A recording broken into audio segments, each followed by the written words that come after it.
எங்களை ஏமாத்திட்டே இருக்கீங்க சொல்லி ஒரு வாரம் ஆச்சு. இன்னைக்கு நீங்கள் செஞ்சு கொடுத்தே ஆகணும்னு சொல்லிட்டாங்க. ஒரு சின்ன செலிப்ரேஷன் தான். அதுக்காக நான் வந்து உளுந்த வடை செஞ்சு தரேன்னு சொல்லியிருந்தேன். கூடவே இப்போ ட்ரெண்டிங்கில் இருக்க அந்த மேங்காய் பாயாசமும் சேர்த்து செஞ்சு கொடுங்கக்கான்னு சொல்லியிருந்தாங்க. உளுந்து ஊற வைக்கும் போதே பச்சரிசி ஊற வச்சிருவேன். எண்ணெய் குடிக்காமல் இருக்கும், ஒரு முருணும் இருக்கும். ஒரு முழு மாம்பழம் நல்லா பொடியாக கட் பண்ணி இந்த மாதிரி மசிச்சு எடுத்துக்கிட்டேன். 5 பேருக்கு மட்டும்தான் பாயாசம். அதனால ஒரு பெரிய தேங்காயில் ஒரு தேங்காய் மட்டும் துருவி நல்ல திக்கான தேங்காய் பால் எடுத்திருக்கேன். கூடவே கொஞ்சம் நாட்டு சர்க்கரையும் ஏலக்காய் தூளும் சேர்த்து நல்லா கலந்துட்டு அதை வடிகட்டி ஒரு பவுல் எடுத்துக்கிட்டேன். இதில் நம்ம மசிச்சு வச்சிருக்க அந்த மாம்பழம் கொஞ்சம் மில்க் மேட் ஆட் பண்ணாதான் திக்காக நல்லா இருக்குது. அதனால மில்க் மேடும் கொஞ்சம் வேக வச்ச ஜவ்வரிசி இன்னும் ஒரு மாம்பழம் வந்து பொடியாக கட் பண்ணி அது இது கூட சேர்த்துருக்கேன். மொத்தம் 2 மாம்பழம் வந்து எடுத்திருக்கேன். அவ்வளோதான் பாயாசம். இதை கலந்து ஃப்ரிட்ஜில் ஒரு 1 hour வச்சுருந்தேன்.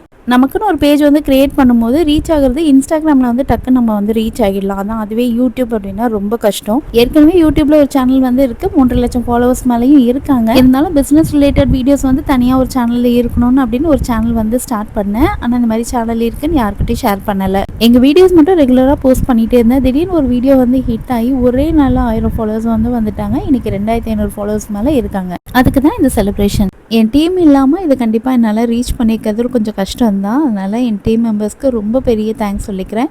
எங்கள் பிஸ்னஸ் ரிலேட்டடான வீடியோஸ் எல்லாமே அனு ஸ்மார்ட் பேஜில் யூடியூப்பில் தனியாக இருக்கும். மறக்காமல் செக் பண்ணி பாருங்கள். அடுத்த வீடியோவில் பார்க்கலாம். பாய்.